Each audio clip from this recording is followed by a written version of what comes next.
Estamos reunidos acá en el grupo de intelectuales para dar conferencias de diversos aspectos con el interés de contribuir quizás un poquito más de un granito de arena. Yo creo que son dos granitos de arena y eso tiene gran significancia porque dos granitos es el doble de un granito. Hoy día no, tenemos la alegría de reunirnos con el distinguidísimo doctor Roberto Jorge Asín Capriles, que es profesor en la Universidad Gabriel Zené Moreno, y él nos va a explicar un poco en qué actividad está actualmente. Nos va a hablar sobre la evolución de la epistemología y cómo se aplica a los tiempos actuales en una interesantísima conferencia que estoy absolutamente seguro porque yo le he invitado a que dé esta conferencia porque él siempre que nos ha dado una conferencia de este tipo sobre filosofía ha sido extraordinaria. Los invito, por favor, se los presento a Jorge y además le pido, por favor, que nos explique cuál es su área de actividad actual. Es un hombre que ha estado en diversas partes del mundo, pero ahora está localizado en Santa Cruz, Bolivia. Querido Jorge. Muchas gracias, Gustavo. Me pones en un dilema grande porque hay personas que me dicen que verdaderamente no sé de filosofía, que solamente sé un poquito en educación, y tú que me pones al otro extremo que me dices que sé de filosofía y tengo que hablar de filosofía. Obviamente debo estar en algún punto en medio de esos dos extremos. Pero me encuentro en una situación difícil como consecuencia de esto. El tema de la filosofía es tan complicado y hay personas con frecuencia que dicen, bueno, es que yo ya estudié filosofía en la escuela secundaria y bueno, eso es muy agradable, por lo menos que haya un recuerdo de todo lo que significó eso. Sin embargo, bajo un poquito más de escrutinio, vemos que el tema de la filosofía es más complicado y que también quizás conjuntamente con lo que significa la ciencia que tú practicas y que, con la cual ayudas enormemente, no solamente en Bolivia, sino a través de diferentes países y en realidad en todas partes del mundo, que es una contribución que nos enorgullece y en realidad todo el conjunto de gente que está aquí ha tenido tanta actividad internacional y han tenido tantos reconocimientos muy satisfactorios. A mí me gustaría que esta sea una charla rápida en primer lugar, porque sé que la mayor parte de ustedes conocen estos temas bien. Pero mi punto fundamental sería la idea, uno, de sempre audi, de atrevernos a hacer comentarios, aún en situaciones en las que no estemos totalmente seguros de los conceptos que estemos usando, que también caigamos en cuenta de que muchos sabemos, pero quizás no con la suficiente precisión con la que podríamos hacernos más útiles a los propósitos que tenemos, como tú has dicho, de contribuir por lo menos con 2 grados de arena a las condiciones en las que vive el planeta. Creo que toda esta idea de pensar, de filosofar, de hacer ciencia, de considerar el significado de epistemología proviene del hecho de que en nuestros días nos hemos encontrado con una serie de crisis tan grandes, que las hemos llamado aquí en este mismo pequeño e importante foro para nosotros. Hemos visto el hecho de que estamos en una pandemia biológica, estamos en una pandemia política, estamos en una pandemia de valores, donde el reflexionar sobre lo que significa ética y moral creo que es importante y debería ser parte de esto. Y como último y total componente del total del que estamos hablando, el hecho de que tenemos una crisis, una pandemia medioambiental que obviamente significa el todo de las cosas, como dirían varios de los filósofos y algunos entre ellos un altísimo nivel de importancia. Entre estos señores podemos poner a Spinoza, podemos poner a Hegel, podemos poner a Kant. Lo que yo quisiera hacer, si es que llegan a escuchar todos ustedes esto, es que nos hagamos unos rápidos postulados. Mi primera cuasi pregunta sería para ustedes: ¿vale la pena que personas en el siglo XXI de la era cristiana consideremos todavía como importante, o no vale la pena tratar el significado de la historia de la antigüedad y la filosofía y la ciencia de la antigüedad? Quiero decir, antes incluso de los áticos y de los preáticos, e incluso antes de la guerra de Troya. ¿Qué opinarían ustedes? ¿Creen que valga la pena considerar todo eso o no vale la pena? No voy a entrar en detalle a nada de esto. ¿Pero le damos alguna importancia o no? Sí, definitivamente, porque el ser humano, querido Jorge, es el mismo de hace 2000 años. Los sentimientos, las reacciones frente al medio ambiente, a los otros humanos, es el mismo. Así que me parece muy interesante que incluyas ese tema. ¿Y qué pensarías tú, Beatriz? Te agradezco mucho, Gustavo. Yo pienso que es importante porque si no tienes idea de tu origen y de tu pasado, es muy difícil que vislumbres siquiera el futuro. O sea, lo que te da la base para idear un futuro, un plan futuro, es también lo anterior, ¿no? Tu origen, de dónde viene toda esta teoría y esta filosofía. Así es. Creo que el hombre no podría percibirse, perdón, a sí mismo si no hubiera habido otra gente que hubiera teorizado el concepto de la propia existencia, ¿no? Así es. Les agradezco a los dos el comentario. Si alguien más quisiera agregar a esto. Una de las razones para hacer la pregunta esta es el hecho de que a través de la historia muy antigua, y estamos hablando de 20.000 años en el pasado y quizás 70.000, quizás desde que el ser humano empezó a salir del África, aunque ahora tenemos constancia de que salieron también hace 500.000 años y que hubieron diferentes grupos, y de allá quizás se produce la diferencia de razas y una serie de diferencias en características entre los seres humanos.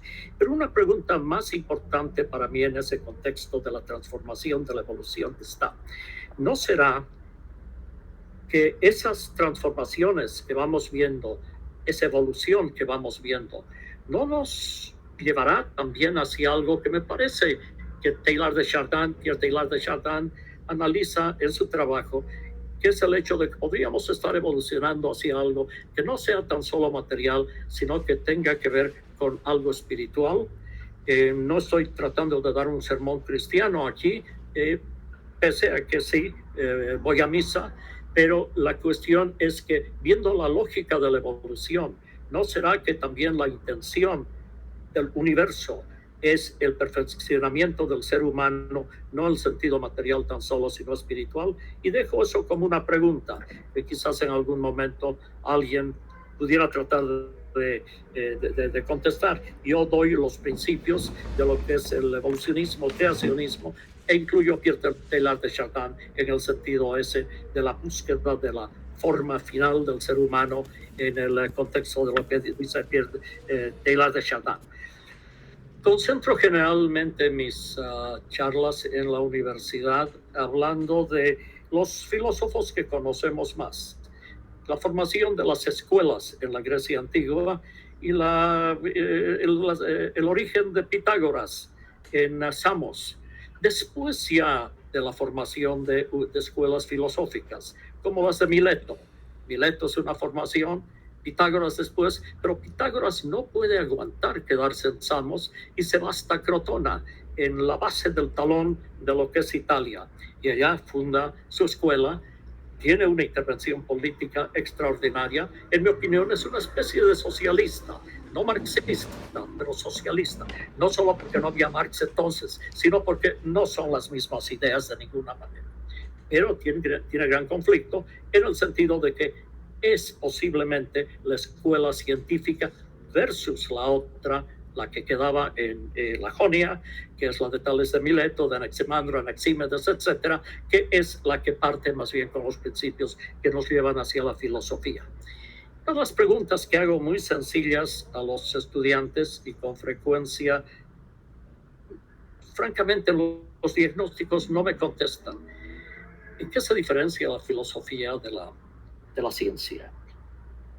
¿Qué es lo que nos diferencia? Yo creo que el individuo que establece esa diferencia, no porque es su propósito exactamente, ellos ya debaten estos temas, en base a lo que dice, lo que enseña Sócrates, es Platón. Porque Platón sale de algo muy interesante, que es decirnos, para poder tratar de definir algo como filosofía, como ciencia, que ya es conocimiento, ¿de qué estoy hablando? ¿En base a qué tengo que entender estos asuntos? Y bueno, llega a la conclusión de que es en base a la realidad en la que existimos. Y él considera que hay dos realidades. Una realidad sensible, que es la física, y una realidad inteligible, que es la metafísica. La física en el sentido de que nuestros sentidos son capaces de estudiar lo físico, y metafísico en el sentido de que lo que es inteligible, nuestro intelecto es capaz de pensar en las ideas que no son materiales, que están más allá, en las que podemos pensar, pero no podemos entenderlas por nuestros sentidos. De ese principio del entendimiento o de alguna definición de las realidades es que saca los dos métodos principales de investigación que hasta ahora son predominantes en nuestro medio, excepto por el hecho de que se mantuvieron separados por más de 2000 años y primero con Immanuel Kant y posteriormente yo diría que con una pequeña parte de los miembros del Grupo de Viena consiguieron una consolidación de los dos principales métodos de investigación. Seguro que este es tema bien conocido por ustedes, pero quisiera alguno de ustedes inyectar algún comentario, algo que nos equilibrara mejor o nos desequilibrara en este pequeño análisis.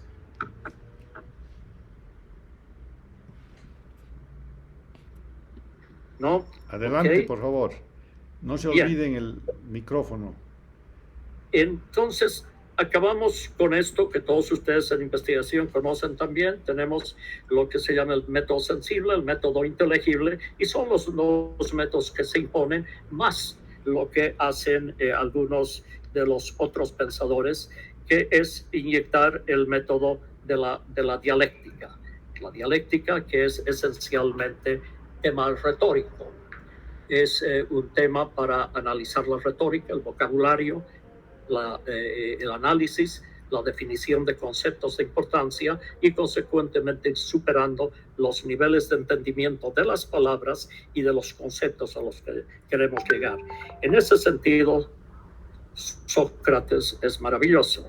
Si bien no se llama dialéctica desde el principio su método, sino mayéutica, que quiere decir parir, porque él cree que es tan difícil conseguir una nueva idea como es difícil un parto, y consecuentemente se llama la mayéutica su método, en medio de una serie de fenómenos muy complicados que se van dando en su época, que como ustedes saben acaba en su propia muerte. Bueno, esta visión epistemológica se ha mantenido a través del tiempo. Aristóteles no coincide con su maestro Platón y es mucho más el partidario del método de la investigación. Tiene más oportunidades también de manejar el método de la investigación, ya que tiene acceso a una cantidad de datos y de variedades de especies que le permiten formular lo que son los reinos animales, vegetales, minerales, etcétera, y que lo llevan a ser lo que después llamaríamos un empirista desde la época de Francis Bacon.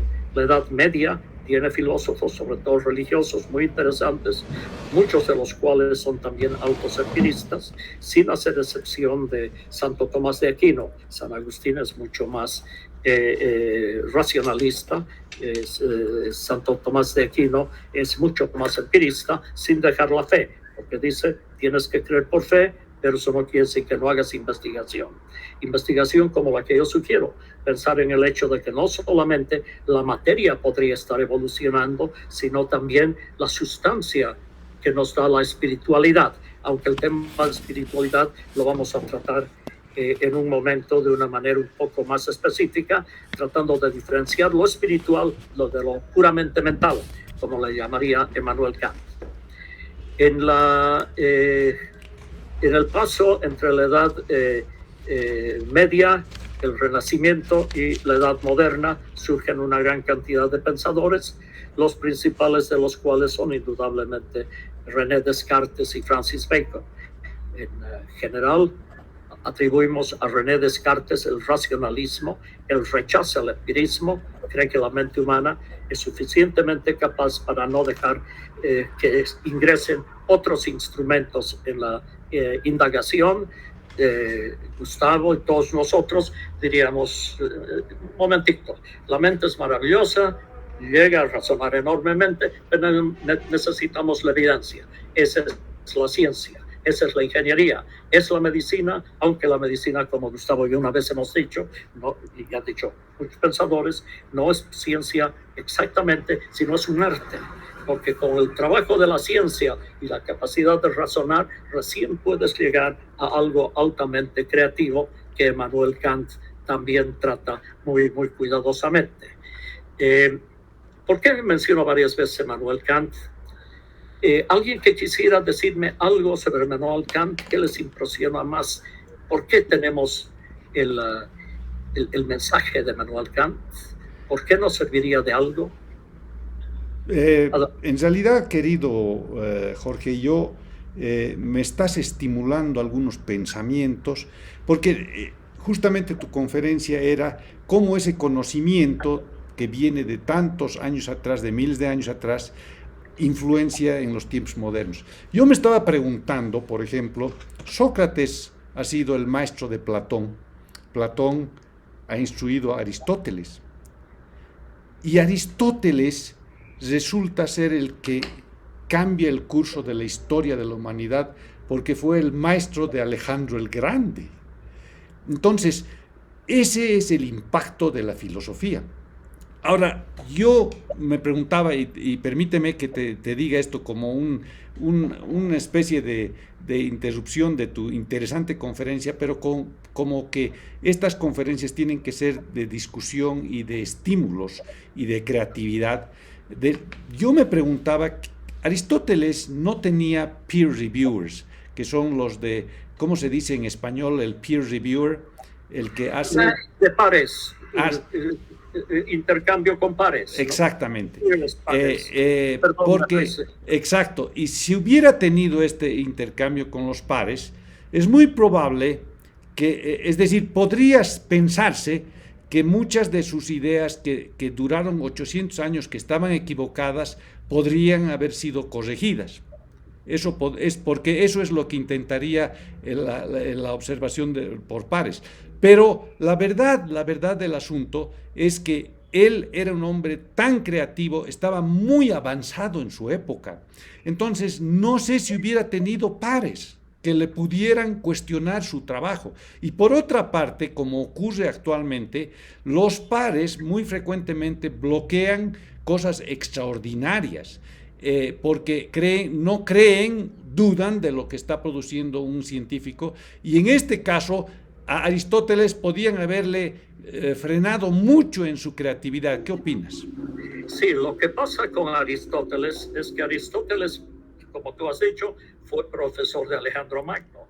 Tuvo consecuentemente todo el apoyo de Alejandro Magno y tuvo el rechazo consecuentemente de los otros filósofos en Atenas. Lo veían como el niño bonito, privilegiado por el gran Alejandro, y lo fueron aislando. El momento en el que murió Alejandro Magno, él tuvo que abandonar Atenas y se fue a vivir en destierro, y un año después murió porque fue repudiado. Entonces no tenía los peers, los pares de los que tú estás hablando, para reconfortarlo, para apoyarlo, para intercambiar ideas. Murió en condiciones muy solitario, triste y sin ese apoyo. Y desaparecieron sus trabajos. Muchos de los trabajos que estaban precisamente en las ciudades de Alejandría.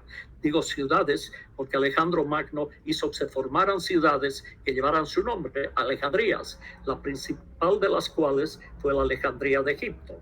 Pero hay varias otras.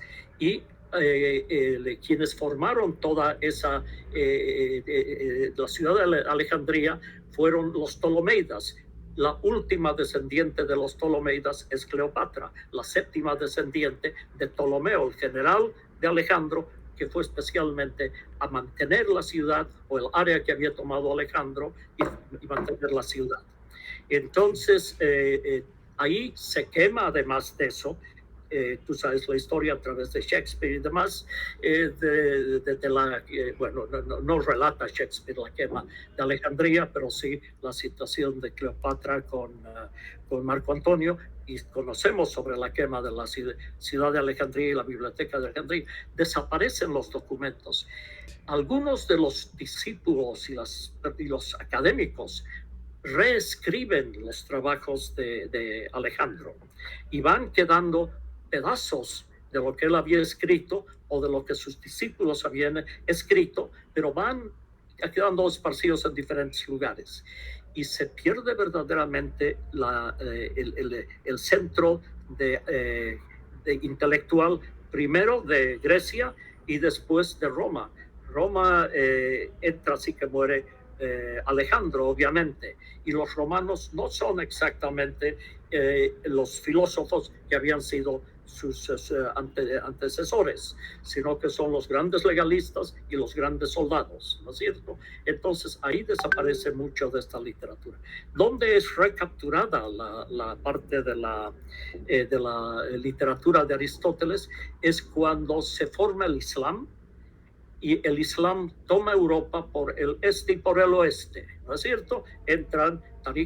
Al-Tariq entra por el oeste y entran otras tropas que llegan incluso a Austria y Hungría, etcétera, etcétera, lo que nos da la famosa guerra 2000 años después de los Balcanes, que ha terminado hace poco tiempo, porque el Islam se mete en Europa y se establece en Europa. Y ellos, que tienen intelectuales fuertes, se supone que entre el año 800 y 1200 el intelecto europeo está en judíos y en árabes. Y consecuentemente se reencuentra a Aristóteles. Pero también hay protestas, hay ingleses que dicen: hemos vivido por 2000 años bajo la tiranía de la mente de Aristóteles y tenemos que cambiar. Los que cambian esto, pero no totalmente, son Bacon y son Descartes.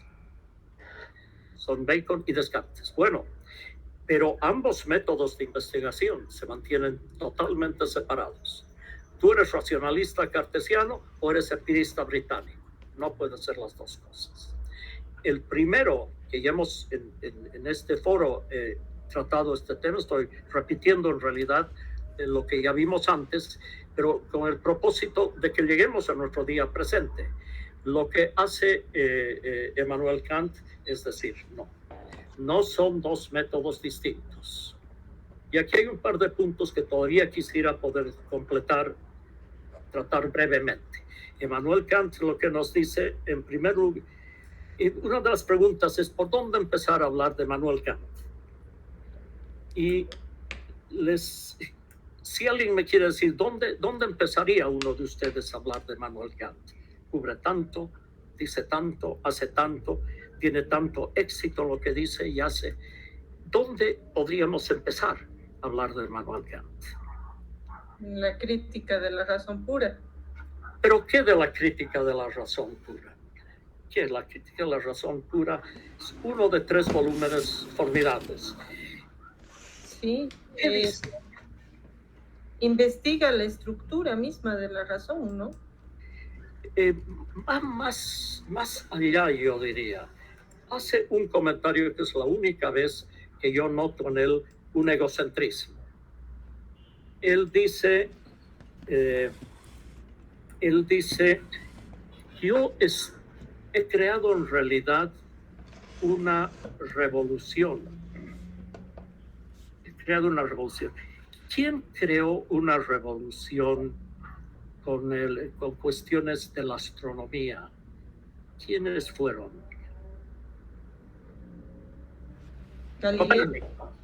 Copérnico, ¿no es cierto?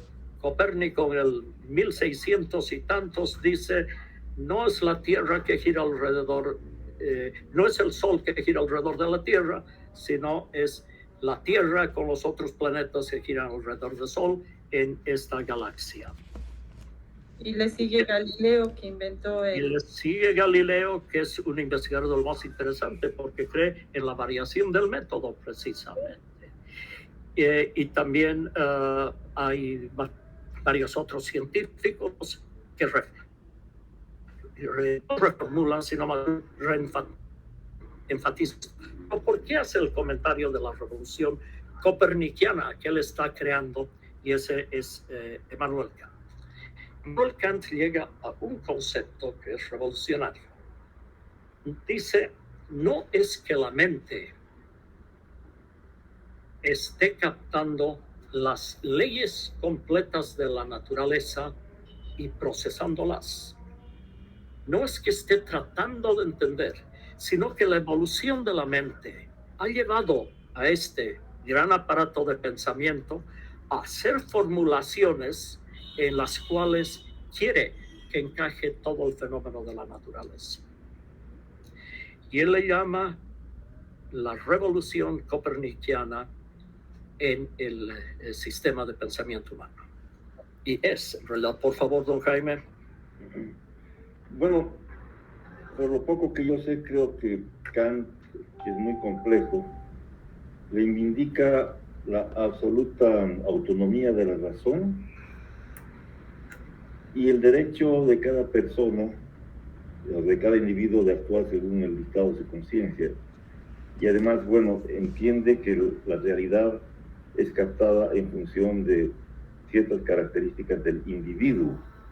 Por ejemplo, el espacio y el tiempo no son reales en sí, sino que sirven a la mente para entender ciertos aspectos del conocimiento. Maravilloso. ¿Qué te ha faltado? Una palabra. No sé. Sí. Ya. La moral. No, todavía no. La, También, pero hay una palabra clave. La estética. Ha dicho Jaime, la libertad. La ética y la estética la vamos a tratar en un minutito. Pero ¿qué le ha faltado a Jaime decir? Tiene la libertad esa, absoluta. Pero ¿qué le falta a lo que tú has dicho? La moral. Le falta la obligación. La obligación entra al tema de la moral. El ser humano tiene libertad absoluta, tiene libre albedrío, pero tiene la obligación moral de seguir el bien. Y esa es la base de su definición de la ética, a la cual la estética es un complemento, ¿no? Entonces, el primer punto es la formulación de que no es que la mente humana esté entendiendo el total de lo que sucede en el total de la naturaleza. Por eso su filosofía no es ese total, esa es la de Hegel. En cambio, la de él es la trascendental, siendo que trascendente es la relación con Dios, pero la trascendental es hasta dónde podemos llegar con el grado de conocimiento que tenemos en la mente humana, que lo que va a hacer es tratar de adaptar el mundo a esa concepción que tiene el ser humano del universo. Y entiendo que Kant llegaba a la conclusión de que es imposible para la mente humana y para los individuos el demostrar la existencia o no existencia de Dios. Así sin es. perjuicio de que él era un creyente.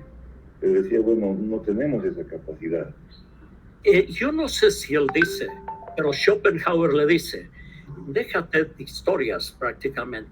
Implícito en tu comentario es que no estás permitiendo dejar a Dios en control de las cosas, porque en realidad no crees del todo en Dios.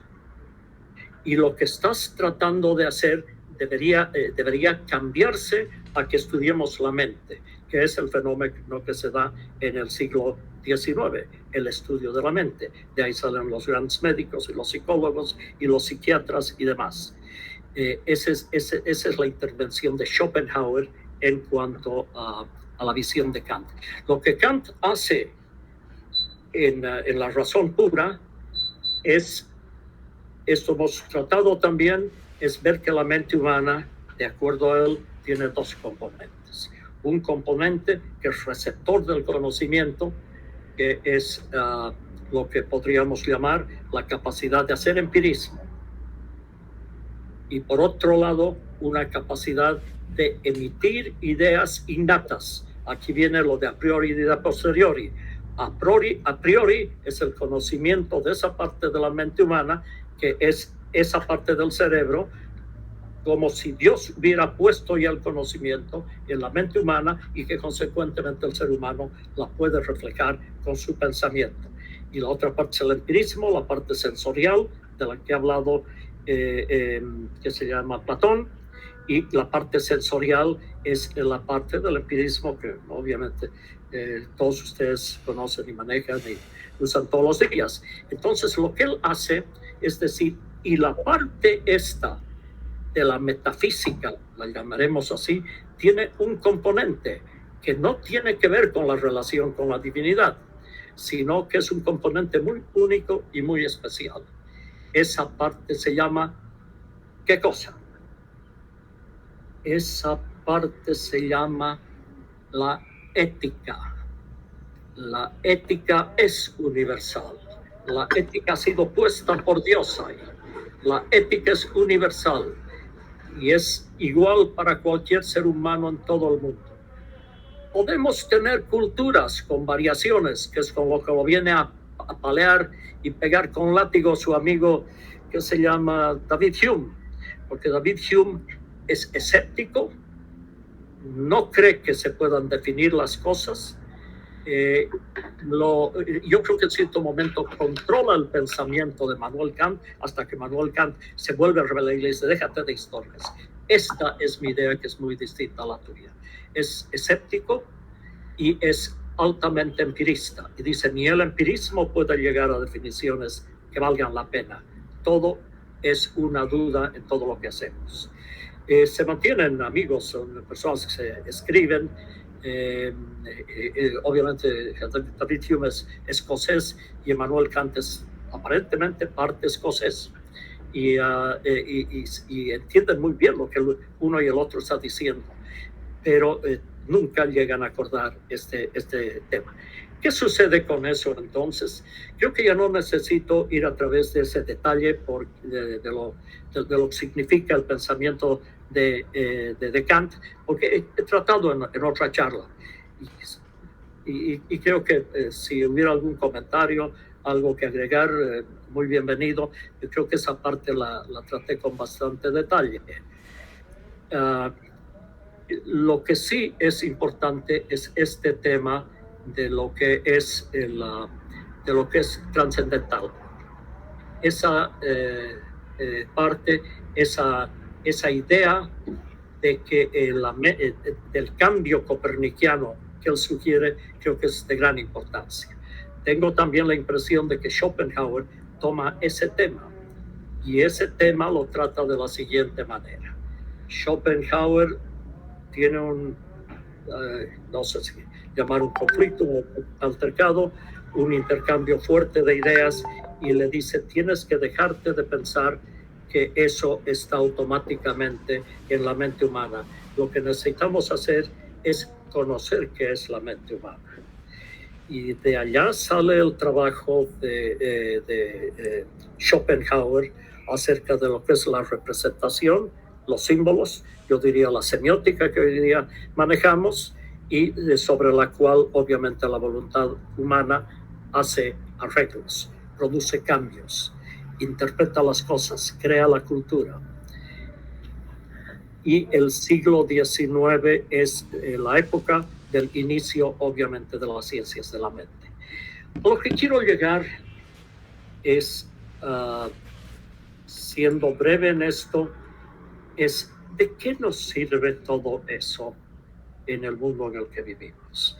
Hace exactamente 100 años, en el Círculo de Viena, se trataron estos temas y los ganadores en realidad en cantidad de personas fueron los que siguieron los principios en el mundo de la sociología de Augusto Comte, que creó la idea de la sociología, del positivismo lógico, y que fue secundado en gran manera por la Universidad de Cambridge, y de allá salió la noción de que todo es empirismo. Además, muchos de los que participaron en el Círculo de Viena, en la Universidad de Viena, fueron empiristas. El que más se separó de ellos fue Karl Popper. Y con Karl Popper tenemos verdaderamente el ingreso a lo que hoy día estamos usando como método en investigación, es la evidencia empirística, donde las deducciones tienen que ser racionalistas. ¿O no es así, Gustavo? Duda de todo, ¿no? Muy, De todo. Sí. muy interesante y realmente acá, bueno, la tecnología moderna nos permite hacer una observación paralela a tu conferencia. Mientras tú hablabas, yo puse aquí a Kant para ver un poco sobre los antecedentes, porque francamente no sabía mucho. Yo voy siguiendo a muchos filósofos, pero de Kant sabía poco. Pero hay una oración muy interesante, querido Jorge, que dice: Kant fue un exponente de la idea de la paz perpetua, que podría ser asegurada a través de una democracia universal y cooperación internacional que podría quizás llevar a un estado máximo de la historia mundial. ¡Qué interesante esa oración! Es un pequeño librito que debe tener unas 45 o 50 hojas, por la paz perpetua. No es uno de sus libros principales, pero le hicieron preguntas, averiguaciones. No te olvides la época, él vive hasta la época napoleónica, muere en el 1804, nace en el 1724, vive hasta el 1804. Hegel vive más todavía y muere en una pandemia, precisamente. Qué interesante. Enfermo por la pandemia. Y lo que hace él es explicar qué significa por la paz perpetua. Y dice una cosa de lo más interesante: no consideremos la paz a no ser que estemos dispuestos a encontrarnos y poner todos los papeles sobre la mesa. No hipocresías, no mentiras, no calumnias, no cobardes. Qué bello. Así. Y ese es el principio de su libro de Por la Paz Perpetua. Así, directamente. Yo creo que hasta creía en el duelo. Yo creo. Qué interesante, Jorge. Y ahora estoy yo leyendo a Bertrand Russell. Estoy escuchando en realidad algunas conferencias que él da en YouTube que son muy interesantes.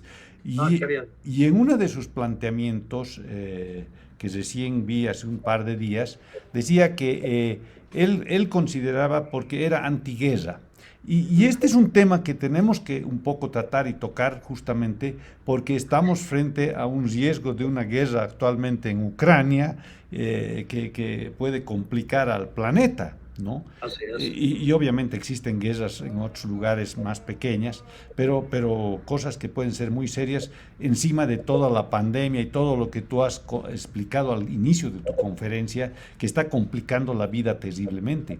Pero Bertrand Russell había propuesto de que todos los países no deberían tener un ejército, que debería haber solamente una parte gobernante, es decir, un sistema que sí tenga un ejército para defender, para reunificar a todos, pero que todos los países busquen la paz en su interrelación. Muy interesante, y habla también sobre la necesidad de llenar la alimentación, cumplir la alimentación para todos, la reproducción racional. Muy interesante. No te olvides que Bertrand Russell fue quien hizo juicio al presidente Johnson por la guerra de Vietnam. Y tuvo una participación muy, muy fuerte en todo lo que fue la guerra de Vietnam, donde estuvieron incluso bolivianos. ¿Tú? Sí, el Mago Baptista fue uno de los bolivianos que fue embajador después en Washington y demás, y que tú sabes, uno de los famosos escritores de historia boliviana. Él estuvo y tuvo reuniones muy grandes y condenaron muy duramente al presidente Johnson por la guerra de Vietnam. Un factor más por el cual él no se atrevió a correr nuevamente por la presidencia. Estuvo un término y medio, porque heredó la presidencia de Kennedy, y ganó unas elecciones y para la siguiente vuelta ya no se animó a entrar en la contienda. Y Bertrand Russell es además un gran matemático, Sí. Principia Matemática, Sí. lo escribió con Whitehead, ¿no? Sí. Y es uno de los libros clásicos en matemáticas. Bueno, ¿cuál era la intención de esto? Un repaso muy a la rápida, porque sé que no estoy diciendo nada nuevo. Ustedes posiblemente podrían haber hablado de todo esto 20 veces mejor que yo, No. pero el punto es recapacitar sobre esto en nuestros tiempos, en nuestra actualidad. Y me he preguntado eso, ¿para qué servimos? Que es uno de nuestros temas. Y sabemos, tenemos muy buenas intenciones. Yo digo una cosa, yo creo que es un grupo muy sincero de gente, de los que Emmanuel Kant hubiera estado contento, quizás orgulloso, espero que sí, que hubieran capaces de poner las cosas sobre la mesa, sin hipocresía, sin bajezas, sin cobardías, poner las cosas sobre la mesa y hablar. Y una cosa que hacemos como consecuencia a eso es que somos profesores, somos investigadores, somos profesionales. El ser profesional no es tan importante, aunque tiene su importancia, requiere un relacionamiento con el pasado y un autoanálisis y un análisis universal a la Emmanuel Kant, precisamente, usando esa capacidad del cerebro. Pero creo que tenemos algo que de otra manera trata Emmanuel Kant, que es la intencionalidad de hacer el bien. Y digo, Emmanuel Kant hace eso porque Emmanuel Kant tiene como parte central de su pensamiento eso que nos decía Jaime, los derechos, pero su filosofía de acción está basada en el sentido de deber. Sin eso no hay seguidor de Emmanuel Kant. Y el seguimiento del deber es en busca del bien y es el resultado de nuestra conciencia para hacer ese bien. Y ese es el tema de la ética. Ese tema de la ética es muy, muy, muy importante. No voy a entrar a las categorías porque las categorías son largas, interesantes. Podemos hacer una conferencia, pero hablaré centralmente de los dos puntos de las categorías universales. Lo primero que nos dice es: piensa de la manera más amplia, de la manera más completa, de la manera total. Quizás ahí es más hegeliano de lo que es kantiano. El propio Kant es más hegeliano, pues está buscando ese total del ideal universal. Piensa de esa manera. Y en segundo lugar dice: piensa en la gente, piensa en todos los demás e inclúyete tú en esa misma categoría para tener respeto completo por los demás y por ti mismo, porque si no, no vales. No dice exactamente así, pero implica eso. Y se parece esto de cierta manera a las reglas de oro que salen de Aristóteles y de otros pensadores, pero no son exactamente lo mismo. No son exactamente ni siquiera los 10 mandamientos, pero entre esos 3 instrumentos intelectuales cuasi religiosos, yo diría, uno de ellos religioso, el sumum de lo que debería significar la ética. ¿Ya? Ahora, ¿qué hacemos con todo esto? Nuestra intención está en hacer el bien. Nuestra intención es en poner las cosas sobre la mesa y decir la verdad. No nuestra verdad hipócrita, la verdad, aunque nos cueste la cabeza. Sócrates ya nos enseñó eso. Sócrates dijo: yo no voy a romper las leyes. Ustedes son unos cobardes y me están acusando injustamente. Ustedes vengan y confiesen su atrocidad y yo me voy. Pero yo no voy a negarme de lo que he dicho. Esa es la apología escrita por Platón. 6, 8 páginas que todos deberíamos memorizar.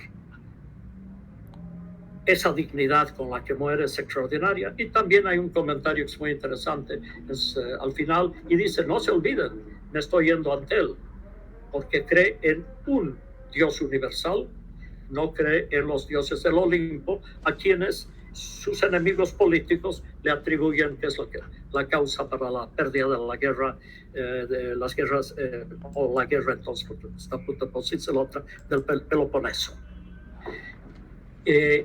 Y nos da el ejemplo de la dignidad que obviamente los que nos interesamos en estos temas ponemos en un pedestal. Bueno, volviendo a nuestro tema final, ¿qué hacemos? ¿Qué tipo de actitud tomamos ante los problemas que enfrentamos? Pandemias de toda naturaleza, como hemos dicho, biológica, política, medioambiental. ¿Dónde vamos con todo este asunto?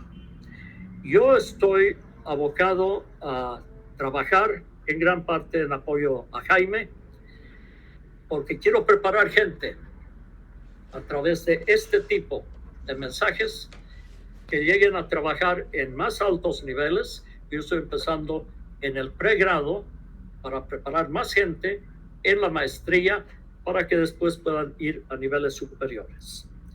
Y con Hugo Loza, quiero preparar a la gente desde un principio. Es tarde, porque las cosas deberían empezar culturalmente, debieran ser formadas las éticas de manera seria y responsable, tener obligaciones y tener obviamente tener derechos y tener obligaciones, pero un sentido absoluto de las cosas, y es el enfoque que estoy dando a esto, con la idea de lo que tú has dicho, de contribuir un granito y, si es posible, 2 granitos, y que la suma de buenas intenciones y su realización nos lleve a algo mejor. Muy bien. Muy interesante, querido Jorge. Muy, muy interesante, como sabía que iba a ser esta conferencia. Lo sabía. Yo quise que fuera a distancia de ustedes para que no me den palo. ¿Cómo no? Adelante, Jaime. Sí, bueno, yo estaba esperando que llegues a Teilhard de Chardin. Quería pedirte que nos hables un poquito de ese curito. Ya, es un individuo de lo más interesante. El fenómeno humano es la base del trabajo, y el canto del universo. Parece ser que el canto del universo de Pierre Teilhard de Chardin es algo que lo inspiró tremendamente. En primer lugar, es una combinación de cura y de antropólogo, ¿no es cierto? Es francés, tipo posiblemente bien acomodado, estudia muy bien, saca un doctorado en antropología y se va a la China.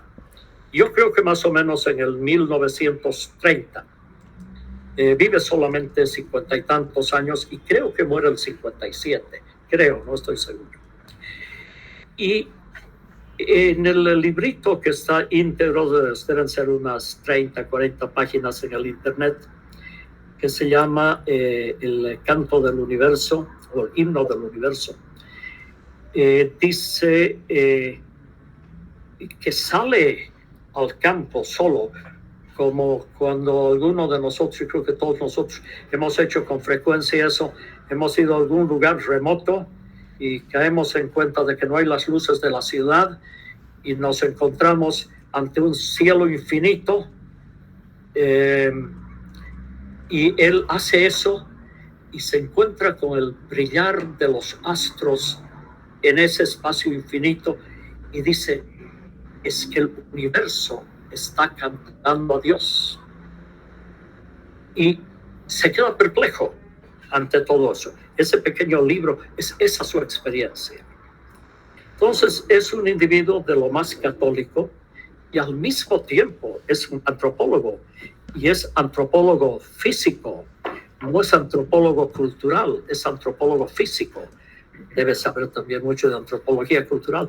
Es antropólogo físico que se va y vive en la China muchos años.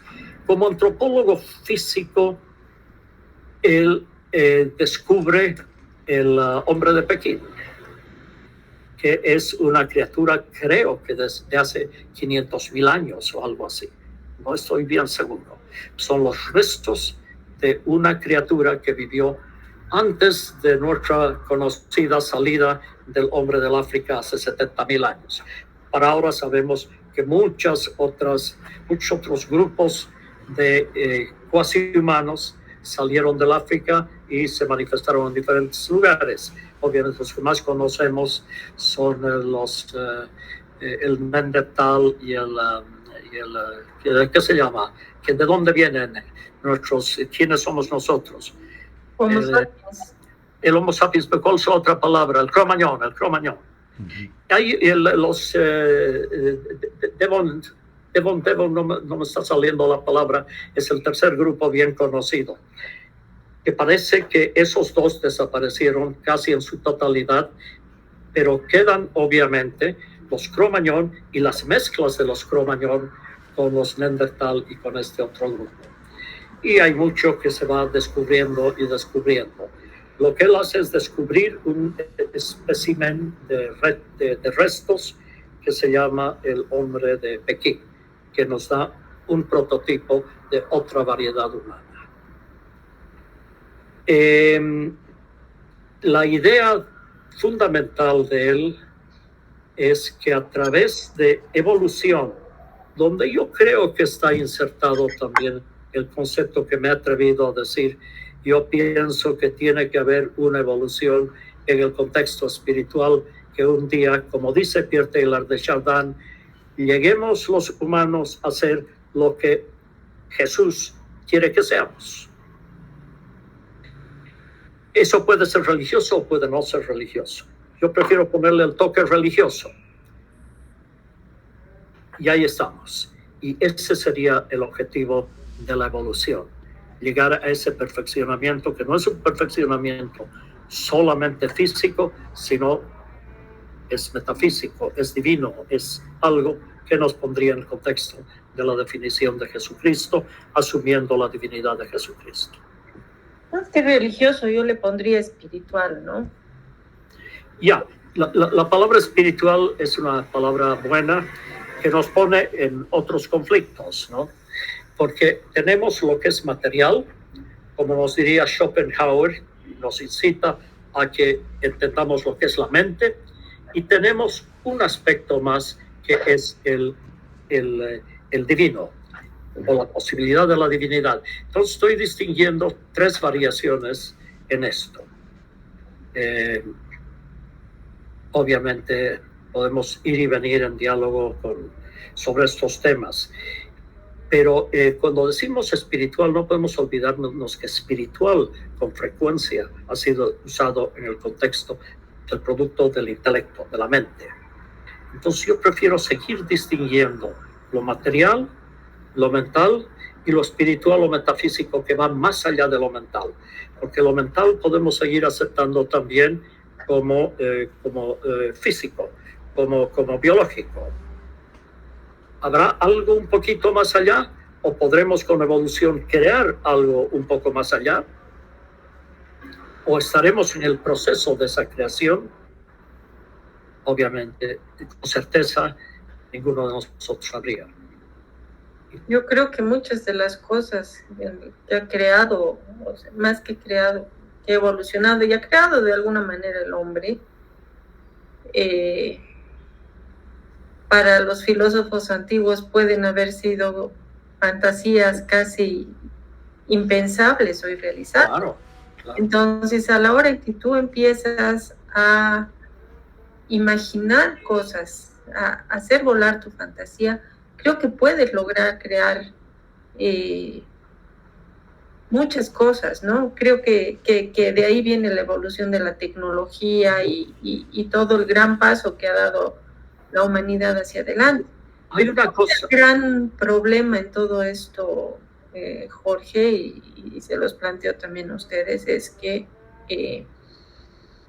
una cosa es cómo evolucionas tú como persona individualmente, ¿ya? Tienes tu parte física, tu parte y tu parte espiritual. Pero dos personas no perciben el mundo de la misma manera. No. Porque todas las personas estamos imbuidas en culturas, en educaciones diferentes, en tipos, nos hemos criado en contextos diferentes. Sí. Que van, y eso lo dicen también los filósofos, y está en el tema de la educación, te van creando conciencias diferentes de las realidades y de las inteligibilidades, como dices. Jorge, ¿no? Hay una cosa más que quería mencionar en cuanto a la pregunta de Jaime, que con seguridad la conoce. Pierre Teilhard de Chardin llega a la conclusión de que lo que ha sucedido es que Dios existe, Dios ha creado la semilla que da lugar a la existencia de la vida, y que Él ha autorizado, si puedo usar la palabra, para que haya evolución, pero que la semilla está plantada por Dios.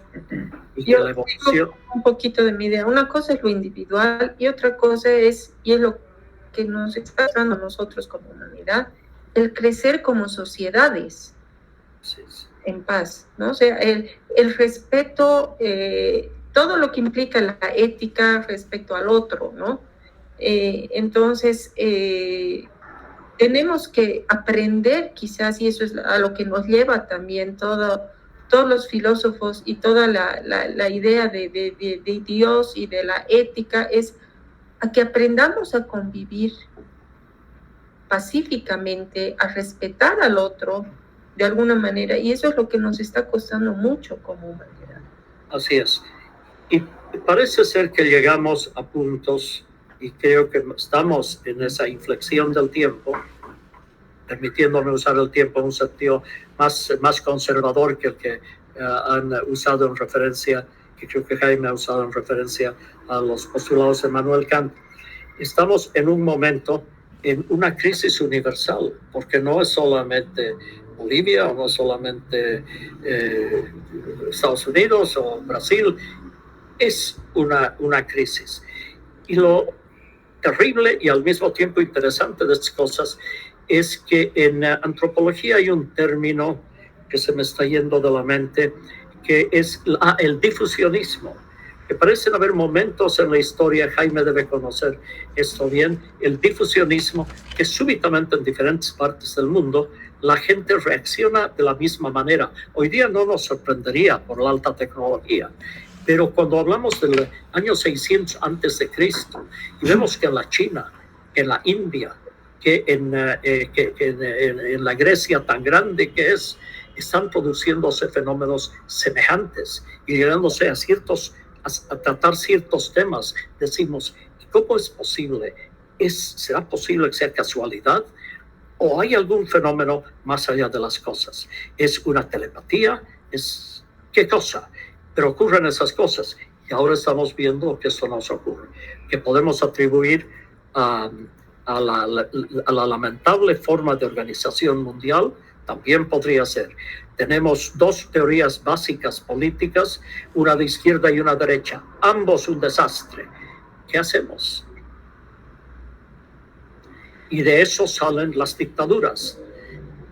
Y el dictador acaba siendo un tipo brutal con la suma total de las brutalidades del grupo al que representa.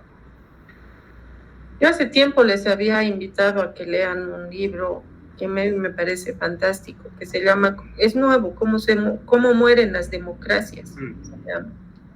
Y ahí hay una explicación bastante coherente de cómo las dictaduras van a dejar de ser los golpes de estados militares y se están convirtiendo en procesos que han sido elegidos democráticamente y que se han ido convirtiendo en el tiempo en dictaduras aceptadas de alguna manera, ¿no? Así es. Es lo que Trump está tratando de hacer y ha convencido a una cantidad muy grande de gente. Y es así. Y quiere además tener la dinastía Trump, obviamente. Es una realidad. Y eso sucedía en Europa. Y también sucedió con Adam Smith, que Adam Smith nos previno y nos dijo, cuidado, porque hemos derrocado nosotros a los que abusaban a la gente, pero ahora con este sistema podrían formarse otros grupos aún más radicales en su trato con la gente.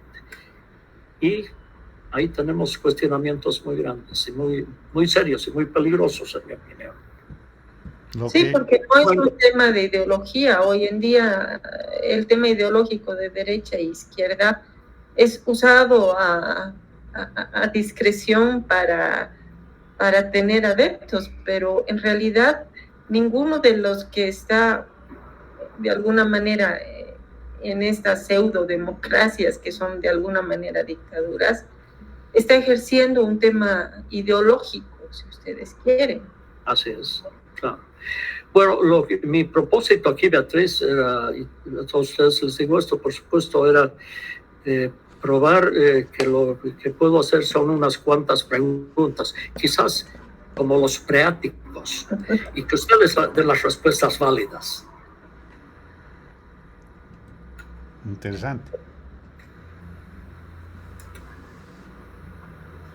Yo sé que he repetido mucho de lo que ya he tratado antes, pero una preocupación que tengo es que vamos perdiendo el interés en estos temas, y yo veo en la gente de la universidad que con decir yo ya llevé en secundaria han resuelto el problema, y esa no es la realidad. Esa no es la realidad. Y yo quisiera más bien conllevar a grupos de interés en debate donde podamos tratar temas, no yo, pero que la universidad pudiera. Lo que pasa es que sin la hacer eso, y la ética fueron fundamentalmente importantes. Es bien difícil. Sin la filosofía y sin la base filosófica, es bien difícil generar criterio. Un criterio que te defina comparaciones, que te defina situaciones, que te ayude además a determinar los postulados teóricos de la propia ciencia empírica, que es la que está en la práctica. ¿Cómo explicas la ciencia empírica si no es con una base teórica que está en base a la filosofía? Exacto, que no sea solamente teórica, que sea racionalista. Ese es Karl Popper. Definitivamente. Y el que introduce a ese tema es obviamente Immanuel Kant. Una de las 20 o 30 o 100 razones por las cuales mi admiración por Immanuel Kant es muy grande. Muchas gracias. Muy interesante, querido Jorge. Si hay alguna otra observación, comentario, Carlos ha estado demasiado callado. Pero ha hecho una buena siesta con mis comentarios. No. Lo que pasa, he estado pensando, y además viene una persona aquí para arreglar un asunto, y he estado entrando y saliendo, o sea que jamás me dormiría, querido Jorge. Gracias, Carlos. Muy lindo. Entonces, si no hay más comentarios, creo que damos por concluida esta interesantísima conferencia, querido Jorge. Sé que va a ser de mucho interés para los estudiantes, porque este es un grupo que busca el bienestar del ser humano en el aspecto psicológico y en el bienestar social, pero no lo hace con un interés político, lo hace con un interés humanitario. Eso. Entonces, ese es el enfoque, un verdadero deseo de dar lo mejor de cada uno para contribuir a nuestra sociedad, y que no sea solo una contribución para Bolivia, sino para todo el mundo. Yo creo que eso es lo que vale de este grupo, ¿no? Sí. Fantástico. Felicitaciones, Jorge. Gracias, Carlos. Muy bien, Jorge. Gracias, Jaime, gracias, Beatriz, y gracias por meterme en este lío, querido Gustavo. Muy lindo. Gracias. Entonces, estamos terminando la conferencia. Por supuesto, el próximo martes continuamos con otro tema de interés. ¿Tenemos conferencista para el martes? Todavía no, pero ya vendremos. Ya aparecerá. Así es. Muy bien. Gracias, un abrazo. Felicidades, todo lo bueno para ustedes. Chao. Chao. Gracias, chao. Adiós.